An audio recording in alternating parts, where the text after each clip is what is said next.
Welcome to Spectrum Perspectives, real talk with parents, professionals, and autism advocates. With your host, Cindy Gellermini.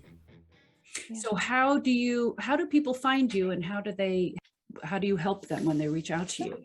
BulliedBrokenRedeemed.com. That's my website. We have about 6 different books up on Amazon. We do parent workbooks where if a parent's really struggling, it's a quick way to jump in. I also write classes. I have a class for tweens and high schoolers, and it has parent training within it. Short videos they can watch, discussion questions, and then separate training for parents, because there's some topics I don't really want to dive into with kids, but their parents need to know, especially, Cindy, something we haven't talked a lot about today, but kids who are bullied, what a higher rate they are for sex trafficking. They're looking for somebody to connect to them. I've had people try to go after my youngest son on gaming, and it really opened my eyes. We're homeschoolers, so that's an easy target because they think, oh, they're not getting any training. Then he's on the spectrum. Then he's a little bit public, right? So there was a lot there, but these kids are looking for somebody to care about them. We are meant to be in tribe and community. And so when somebody's like, wow, you're so mature, you're so nice, how easy it is to move that conversation into a private chat room and your child be gone in a day. And so those are conversations that we talk about online safety, but then I go into my parent talks behind the scenes as, hey, here's really why we need to be vigilant and hold space. And that if your children make a mistake, like sending an inappropriate photo, yeah, I know you're freaking out, and that's okay. Freak out somewhere else, but be calm with your child, because you may need more information to keep that child safe in the moment, right? So when we start ripping everything away and taking all the stuff away from them, if something happens in the future, you're not really a safe person for them to come tell anyone. So we have to create these places that our kids can come for help. Things like the importance of code words, right? We used to have code words, and when we were growing up, you don't get in the car with somebody unless they give you the code word, right? So for your friend with her daughter, one of the plans we would have put in place when we're working with families is a code that a child can text a parent or call from the nurse's office or something that's like, hey, I need you to bring me an extra pair of clothes, or I need my tennis shoes, whatever it is that says, I'm not safe. There's a serious issue. I'm not feeling comfortable that's like your 911 call when your child can't give you the words, right? Putting those things in place so that they know there is somebody who can get them out of a very serious situation, along with documentation. So at Bullied, Broken, Redeemed, we have all our stuff up. I have little kids books, even kindergarten. We'll our kind of Luke the Lion-Hearted series and our Bullied, Broken series and our classes. And then I do a lot of talks and workshops for groups, even for moms groups that want to have somebody come in and do a talk so that we can have real talk with moms about what this is really like, and get to some groups. And I do a lot of Fortune 100 company training, things like that. So I kind of try to be a voice for families who don't want to talk about things we don't talk about, that shame, that pain. There's a lot that goes into bullying, which is why people don't speak up. But if we can start to create space, then somebody shares a little bit, like me sharing my story and then you sharing yours with your dad, right? When we talk about it, we hold space for other people to be brave and share theirs, so that healing process can start. And then we can connect people who aren't alone. So you don't do like counseling or anything. It's not like you're meeting with I do privately, or talking to children privately, or yeah, I do one-on-one counseling. I do not do it from a therapy perspective. I should say that I do it from a life coaching perspective. I do not hold a license. I went to school for therapy. I don't want to do that. But I meet with I do one-on-one. I actually took a private consultation this morning when my schedule allows. Somebody can call me. We, whether they're in a situation, I can walk them through the plan, talk to their child, help come up with ideas, whether we're mediating, trying to get all the information together and putting that family safety plan together. How are we going to approach the school? What do they need? And many times counselors or therapists will refer the child to me when the family is in a situation that the child's safety, they need to get out. And so I actually help them plan alternative education. How are we going to get you compliant with the laws for homeschooling, or an alternative, a curriculum plan, and then a 2-year plan of healing built in there, where we kind of help the child rebuild from so much of this trauma with their therapy team. So I do that too, one-on-one when my schedule permits. And I love doing that type of work for families. I just absolutely adore it. Yeah, because I could see that some parents are going to need more immediate help than taking a class. Like they need to know, like, so I know what to do do that right now. Yes. So I absolutely do that. And you can find me on my speaker page too. And I'm also on Facebook. I'm on Instagram. I'm on Clubhouse. I was running shows there. I am trying to serve people wherever that need is as much as I can. I mean, the fact, I don't want to cry saying this, but listening to your story with your friend losing her daughter. And I got a call this morning from a mom I met 2 years ago, and her, the anniversary of her son's death is this week coming up. And there's such a rawness when you lose a child to suicide, but when you lose a child to bullycide, which is the term used when they've been bullied and they've taken their life, there's so much of that, what we could have done, but blame. It's a very, it's a difficult place for parents to walk through. And the fact I can still hug my son's neck every day, to be able to walk with other families in dark places or try to help them in any way we can, whether they're whatever side they're in. We don't have enough resources to help parents through this. And it's really is my kind of my little ministry in my own way to help people just figure this out, because we're losing a generation of children. Yeah. Parents, adults. It's terrible. Well, and this is the thing with Diane. She has a nonprofit now called Mallory's Army. That was her daughter, Mallory. And Mallory didn't have, special needs or anything. They just had moved to a new town, and she was a gymnast and a cheerleader, and the cute little blonde haired girl with blue eyes that the other girls probably were just jealous of And targeted. And they just targeted her because they were jealous of her. And like you said, that's more of a narcissistic, power battle, it was, and they just wanted to take her down, and the parents were in denial. She calls it the not my child syndrome, Well, and I think that's actually, I'm so glad you brought that up, because that's something that I struggle with a lot, getting parents to understand these concerns before they're in crisis. Since 70% of these kids aren't going to speak up for help, guys, we've got to become more vigilant. And parents are like, oh, it's not my child, not my problem. Just like not my school, not my, it is. It is our kids. I mean, it's happening. You can have your child sex trafficked in your home, sitting next to you on the couch, talking to predators, and then up in their room doing videos and getting skins. And it happens younger and younger and younger. And we think, not my child's in the house. That's something that's actually happened a lot during COVID. They're like, oh, they're safe. I'm like, they ain't that safe. No. Let's have this conversation. It's not that safe. No, I know when my daughters were young, I mean, they didn't get cell phones till they were in high school, I just didn't understand why 6-year-olds needed a cell phone, and now this just proves my point all the more that just. How old are your girls now? Oh, they're in their 30s now. Okay. So it was 2011. I'm concerned for my grandkids. Right. So 10 years ago, you can really look at this on that mental health. 10 years ago, 2011, if you watch Social Dilemma, that's really when we started giving kids access to social media. So anybody in that last 10-year window, these kids are almost an experiment of how this is impacting their development, which is why Facebook has come out. Facebook, Instagram have come out. They were going to roll out the kids edition, but now with the whole whistleblower thing, they put it on hold. But they've known for a long time how much that's impacting children's mental health, Cindy, how much it's directly impacting young girls and their body images and all of these things. It's really sad. Yeah, it's pretty scary. All for money. Right? Yeah. What do they care, right? I guess they just think parents, you should be responsible for your own kids. We're not responsible. But one thing that I just wanted to say is that one of my concerns is for, like I had mentioned, that Robbie had severe autism, and he was in a school for autistic kids. Okay.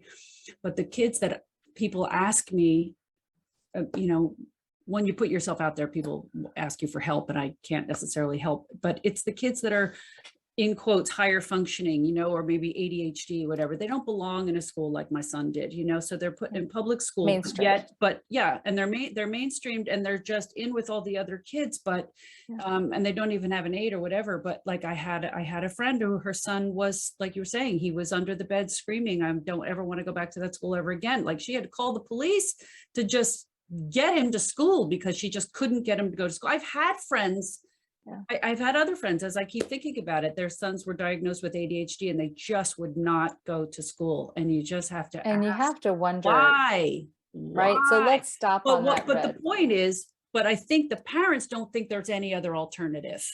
Well, it's either this or what? Where are they supposed to go? Where are they going to go to school if they don't go Yeah. here? Yeah. I don't know what the answer is. Well, for us, we ended up pulling out our kids. And now my kid, the one who was dyslexic, dysgraphia, all of those with ADHD, I could hardly write a sentence when I brought him home at 12. He has now published a few books. He has his 4 life coaching certifications. He was accepted to some of the top colleges. He was chosen that he wanted to go to with presidential scholarship awards. This from a kid who couldn't write a sentence. Mhm. But through that journey, we have had to find, our right co-ops and groups and schools. Education is shifting drastically in the last 5 years. It's not like it was when I was growing up and it was illegal to even homeschool prior to the 80s. And so these alternative schools and even situations that kids can go without burnout, for many of our kids, putting them on a bus, sending them to school, going 7 hours, coming home, they can't hold it together that long. So they come home and it's awful. But could they go 3 days a week for 4 hours? Right? Can we find shorter alternatives? Can we find ways to take off some of the pressure? Because the actual education part for children is very small. They're learning 10 minutes of new information per day per class. It's very tiny. Mhm. You can teach all of elementary school in 2 years. It's very small. It doesn't take a lot.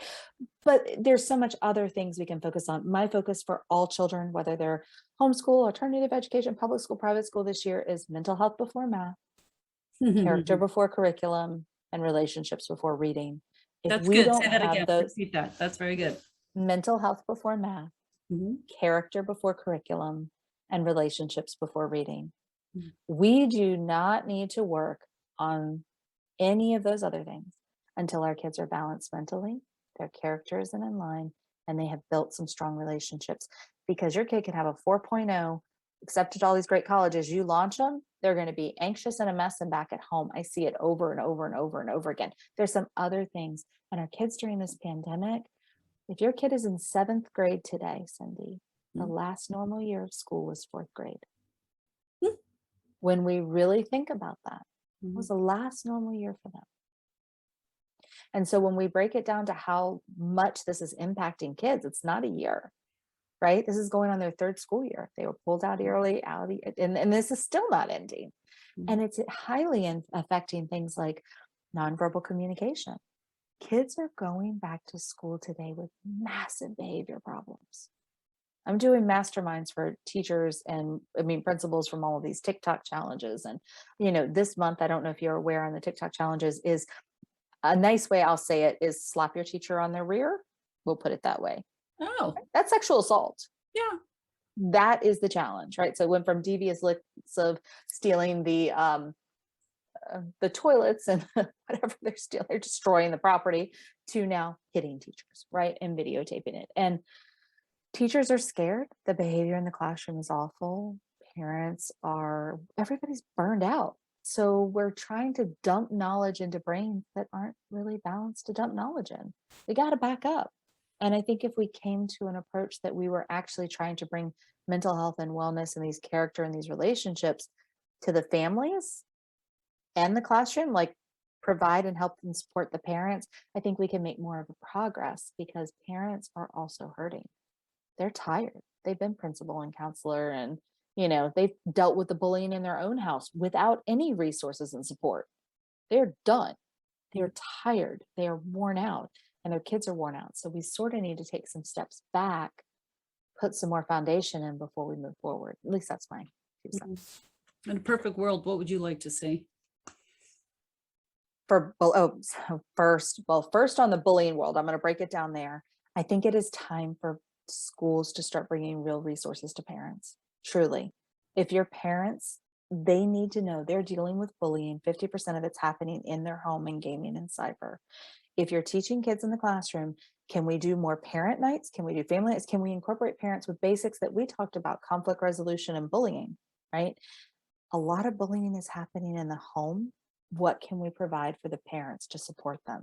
More mental health and wellness on that perspective. And even if it's not through the school, through our local groups, resources to help parents. Number one, I think in bullying, what we're doing isn't working. We got to try something else. Empower the parents. Don't take away the power. Empower the parents. When it comes to mental health, the same piece. Let's take off some of the standardized tests. Let's take off some of the pressure for a little bit.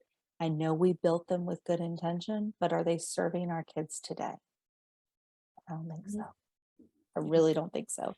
And so if we can just get back to getting them a little more balanced, right? These kids are terrified to go to school. A lot of them are terrified of catching COVID or bringing it home to a grandparent, or on the other end, they're just wherever they are, there's a lot of anxiety. I So was let's help just going to focus on say, that. so many kids deal with anxiety. I Mhm. never heard that word as much as I've heard it just And in the past couple of years. oh, it's really bad. So we're actually, I am working on a workshop I'll start in 2022 on taming your pet anxiety. And we relate it for little kids. Just like when you get a puppy, you can't let it run around and be the floor and be anxious. It'll run wild. And that's like a lot of our anxiety. We actually need tools to control our anxiety. We need to actually work on training our anxiety, just like we would a new puppy, because we can manage it. Right? Just like we can manage that dog's behavior, we can manage it when we have the right tools. So we teach them things like breath work. We teach them all of these tools that they have in their pocket. So when that kind of puppy is pulling on the leash or acting up or peeing on the floor, they know what to do. Same with their anxiety. They know how to manage it. And so that's a way that I actually get kids to laugh about it, because a lot of them have either had a pet puppy or, they can get it, that this thing can run wild and be a mess if we don't tame it in a way that we can manage it better. Yeah. You speak to schools as well, to kids? Or I no? do a lot of work privately, but as I said, I don't have many schools who want to work with me because I have a Oh. big transparency. I wish they would. I'm here. I'd love to help you guys. I don't know if it's because I teach parents how to hold them accountable, or that transparency piece. I don't know, but I would love to. I know I help a lot of teachers privately and a lot of groups privately, but it's been kind of sad to me that yeah, so we'll leave No, it on but you that. do, but so when you do speak, who do you speak to? What type of organizations? Well, I just came back from the National Leadership Conference in Kentucky. I was training national leaders there. Next week I will be I'm in Virginia, but I'll be over in Richmond training another group of leaders, and then I'm flying to where am I going? Florida, to speak at a special needs conference. So I speak at a lot of events. They just might not be for your public education system. Yeah, but that's what I thought. Does You that do make a lot of sense? conferences Yeah. and things. Yeah. A lot of conferences, workshops, one-on-ones, private. I just haven't so far had a lot of public schools to talk to me. And I've had a lot of this has been interesting too, Cindy. I've had a lot of PTA groups want to book me and yet been blocked. Oh, interesting. It's interesting because I was just asked to speak at an event in November to a bunch of teachers and principals of a lot of different school districts. And they asked me to come up with a title for myself. And I'm like, I don't know, autism advocate. And they're like, oh, no. That word will not go over well. And I had to think about it. I was like, oh, wait a minute. Okay. Because typically an advocate is fighting against the school system. And I'm like, so I guess I'm learning. Right. I guess I'm learning. Yeah, so I it's kind of been understand really what you're talking shocking about. to me. Mhm. It's been really shocking to me, just like as I've watched legislation being put up, teacher unions blocking things, lots of money poured in from social media groups like Facebook. Just shocks me. Shocks me. It's like, are we really looking for the overall wellness of the child? Right. Because one thing that I have found interesting, and I talk about, Cindy, is a third of the calls that I get are on teachers, administrators, and other adults bullying children. Parents bullying their kids in the classroom because they're being bullied by the teachers in the classroom. And a lot of that in the special needs community. And so I can understand it's a sensitive topic, but it's not going to go away. So can we address it in a respectful way? Yeah. Can we address it in a talked about. We respectful can't way? just ignore it. You can't. So I get the big So if anybody's out there and wants to start that, I really am soft with it. But I do think it's a conversation we need to have. Yeah. Right. So yeah. At least if we're going to keep trying to make a difference in this issue. Yeah. Well, I'm happy to have you on today to give you a voice to talk about what, I think is an important subject. So I am truly honored to be here with you, and just the work that you're doing. It's you're providing space for parents to share their stories and their pains, and bringing a community together to talk about things that it's always fun to talk about the Pinterest stuff, right? To talk about the curtains and what are we putting up for the pumpkin spice latte, which I think I'm the only person on the planet who's like, when is peppermint season coming? Yes. But we talk about hard things. I talk about things like shame and pain and suicide and mental. People don't want to talk about that. It's not easy, but they're conversations we need to have. And when we hold that space, I think we give courage for others too. So Well, Just I was thinking. going to say, as soon as I brought it up, people start chiming in. Oh, this happened to me. This happened to me. This happened to me, you Right. know? And through that, we can find solutions. right. I love doing workshops, like smaller events for mostly women who were dealt with severe bullying as a child. And we'll even do things. If you've ever seen the beautiful Japanese art where the bowl's broken and they put Yes. it back together. Yes. So we rebuild those in working through the exercise of the broken parts of our lives and rebuilding them in the kind letters to self, and just being able to put the words of the abuse that happened to them together Mhm. so that they're like, oh, I really was bullied and abused. Like Mhm. it's like it clicks, you know what I Right. mean? And then they can Right. share with other people. There's so much healing that happens in that Yeah. just by being not alone. Right. Right. Yeah. Okay, let's wrap this up. We could talk all day, but if you could just give me let everybody know how they can contact you, find you on Facebook and Instagram and all that. What are your handles? Yes. So I'm CE Duggar, Dugger, right down at my name. You guys can Mhm. find me over on Instagram there, and it's Candice Duggar. You can find me on LinkedIn. I'm on Facebook. I've tried the TikTok thing, y'all. I've decided I'm not very good at that, Cindy. I have tried it. I'm a mess. But if you're looking I don't for even me, try. this is us. That's where you're going to find There us, you little, go. little Bullied, birds. broken. Yeah, fully broken, redeemed. That's our website. And then you can find me at Candice Duggar. I do a lot of shows over on Clubhouse.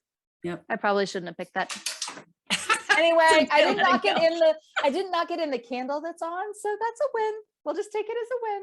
But that's where you guys can find me. And as I said, I'd love to come and talk to your groups or help you if your family's struggling with this issue. It is something a lot of people are struggling with, a lot more than you think, right? Yes, Huge numbers of kids are struggling. definitely. Tell me about the Cardinal. Why did you use It was that? actually in our book. So the story, when my son was walking to school, he would see this beautiful cardinal every day, and he was going to school and feeling like he's in this imprisonment, and would always think of seeing his bird, how he's out free and running. And then actually later in the book, and this has really happened, there were these crows that were picking up his cardinal and pulling it up in the air and dropping it and literally killing it, picking it up and eating it. I don't know if you've ever seen birds do that, but literally attack another bird and destroy it. And it like broke a piece of him because he was like, he was always free, but it reminded him of these horrible bullies who were just attacking this beautiful part and would pick him up and pull him out. So it's actually a part of the story in his book as to how. In your son's book. Yeah, in my son's book. Both of my kids have books. So that's in my oldest son writes under a pen name because he has been attacked a lot. Yeah. So he writes under a pen name. My youngest son does not. My youngest son throws his name and his little photos up everywhere. Okay. Bill O'Reilly. He's like on page 24 of my book. And I'm like, he tells everybody about his book. He's in Texas right now with his publisher, working on another book. He went from, where'd he go? From Kentucky with me to Texas. He'll fly back for a meeting, and then he stays on the road with me a lot because he gets to speak some and work on his business and homeschool, and good way to live, right? We try to limit it no more than 8 a year because it's hard. I got to run a business too and homeschool the kids. I don't need to be on the road all year long. Yeah. I was going to say, how do you find time to homeschool them? Well, people think it takes forever. It does not. Right. My youngest, maybe 2 to 3 hours a day, 4 days a week. Mm-hmm. All it takes. And then the rest of it, he's learning from writing books. He has a business team. He speaks at little events. He's out. He does book signings. He has a pet brand, a holistic pet brand. He learns so many other things about sales and business development and marketing that even though he has his basic core 4 days a week, math, history, like that kind of stuff, everything else is learning with me, right? He has a store built in. It doesn't take long. And my high schooler, once they get to high school, he can start his college. I'm more of a manager. Outsource classes. A lot of parents outsource most of their classes or put them in co-ops. You can do live classes, even pick up classes. In today's world, homeschooling is not me at the kitchen table with my kids. Is not what homeschooling is in today's world. Right. It's just showing people to think differently. What do your kids really need to launch in today's world? So my kids are they know what has to happen. They know it by Sunday and it's due. They're always able to work ahead. They can't fall behind. Right. And then we do field trips and wherever we are, just like when we were in Kentucky, we got to go to the Ark and take a day of doing that and exploring. And so even part of our journey is when they're out or learning, we just make life happen. Mhm. I don't think there needs to be a division. This is my work. This is my kid. This is my homeschool. This is our life. Right. Right. And so I'm actually part of a homeschool group called Homeschool CEOs. They're all women that we've kept it all women, even though there are a lot of men out there that homeschool their kids, but women who run big businesses, 6-7-figure businesses, all the way down to moms who just have ministries that homeschool their kids. And so it's how do they run it and manage all of this that happens with these expectations, grow their businesses and homeschool their kids. And so it is nice to have community. We're trying to figure it out. Everybody's like, where's your kid going to college? I'm like, I feel so weird about the conversation because I'm like, well, he's been in college for 2 years. He could have graduated. He's in college. And they're like, well, I'm like, he kind of has a business and he's got a job. And like all these things go to college to get. I'm like, I feel like the world's transitioning from go to college, get the, like things are shifting. You can feel the shift. It's happening. Not everybody's path is the same, and that's okay. My son is down the road to want to go on campus.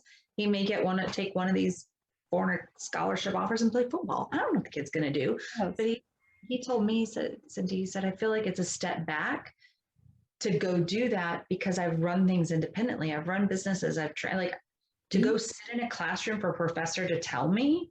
He's like, that feels so 1990s. Yeah, like, well, maybe it is. Hey, buddy, I went to college in the 90s. You need to shut it down. Mhm. He's like, it's so 1990s. Anyway, thank you for having me today. Yes, thank you. Thank you for coming on. I appreciate it very much. I'm glad I popped on to Clubhouse for 10 minutes. However I can support you, seriously, let me know. I'll see you around. Let me know Okay. how I can serve you. I'll find you on Facebook. Oh yeah, I'm on Facebook, I'm on Instagram. Yeah, I'll find you on there. Bye. Okay, bye-bye. Thank you.